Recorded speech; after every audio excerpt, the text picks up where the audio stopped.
All right, so today we're going to go over some of your shoulder mobility and some of the things that I've done to kind of help get back that range of motion back into your shoulders so you aren't, your performance isn't poorly affected by your shoulder, right?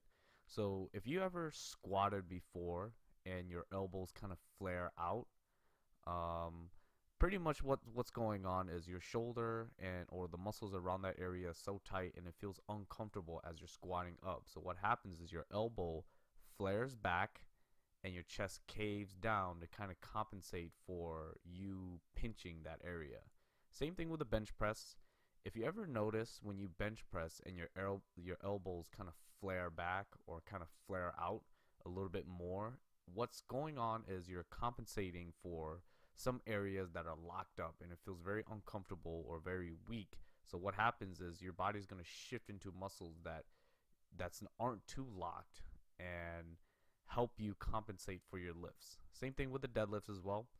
When your shoulder blades are pulling or your muscles in your pec and your shoulders are all pulling together, they're working against each other, and that causes you to round a lot versus keeping your body upright. Now this is kind of how it looks like if your muscles was less tight. You're able to kind of stay upright, shoulder blades back a little bit. It looks a lot more comfortable versus when your shoulder blades are tight and you kind of fold forward a little bit or your upper back rounds a little bit and you're having to compensate.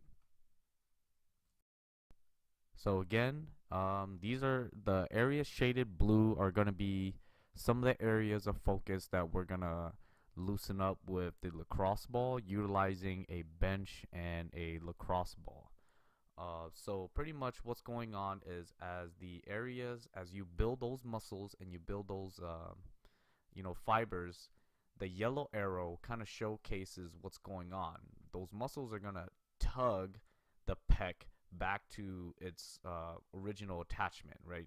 Or the origins of the pec. And what happens is it rounds your shoulders forward, causing all of these problems. And what we need to do is kind of loosen it up so your shoulders can relax and be utilized the way that it's supposed to be. So what you're going to need is a bench or like a wall or something of that nature where you can kind of have your shoulder kind of leaning into it and your arms not being stopped by like a wall or something like that, and then perhaps a lacrosse ball, and yeah, and we'll just kind of go on from there.